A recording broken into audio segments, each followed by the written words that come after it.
group of tomb raiders were cutting down rosewood trees worth hundreds of millions. A lookout stationed at the mountaintop spotted approaching police cars and immediately blew his whistle. Deep in the mountains, the tomb raiders heard the signal and hurriedly abandoned their valuable rosewood, fleeing the scene. But one of the raiders, named Pushpa, called them back. He said, "It's such a waste to just leave behind the rosewood we've worked so hard to cut. I have a way to distract the police and keep them from finding it." Pushpa had been an illegitimate child since birth. His father, a wealthy landlord, had him after a night of drinking, and both he and his mother were constantly ridiculed by his half-brothers. When his father died, neither he nor his mother was even allowed to attend the funeral. Soon, the police arrived in the mountains. Leading them was a sheriff known for cracking down on tomb raiders who illegally took state-owned rosewood. He despised the raiders, and his fierce methods had made many of them tremble in fear. When the sheriff confronted this group of tomb raiders, he found no trace of the rosewood, only a bunch of grown men casually chatting. They claimed they were there to tend sheep. Nearby, Pushpa was sharpening his axe. When the police asked what he was doing, Pushpa replied, "They're here to tend sheep, but I'm here to hunt tigers." Pushpa's words drew laughter from the raiders. Hearing his mocking tone, the sheriff flew into a rage and immediately pulled out his gun,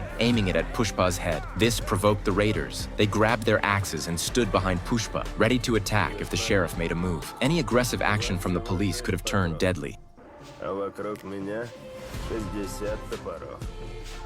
Нас побольше будет. Seeing they were outnumbered, the sheriff's subordinates urged him to reconsider. Though furious, he had no choice but to restrain himself. What the police didn't know was that dozens of rosewood logs were suspended high above them. Once the sheriff and his team left, Pushpa swung his axe, and the millennia-old rosewood worth hundreds of millions came crashing down. Thanks to his cleverness, Pushpa transformed from an ordinary, obscure tomb raider into a powerful figure destined to rise as a legendary underworld hero. The raiders then carried the rosewood down the mountain, weighed it, and loaded it onto trucks. As ordinary laborers, they usually earned only a few $1,000s, a pittance compared to the buyers and sellers of rosewood. But because Pushpa had saved this batch, the smugglers rewarded him with an extra $1,000. Just then, the sheriff returned with reinforcements, dozens of officers in tow. He shouted for the tomb raiders and smugglers to surrender immediately or face being shot on the spot. He hated tomb raiders with a burning passion, and anyone present knew he was capable of following through. No one dared to move, but Pushpa was both clever and fearless. He kicked a stone and hurled it at the sheriff, nearly hitting him in the head.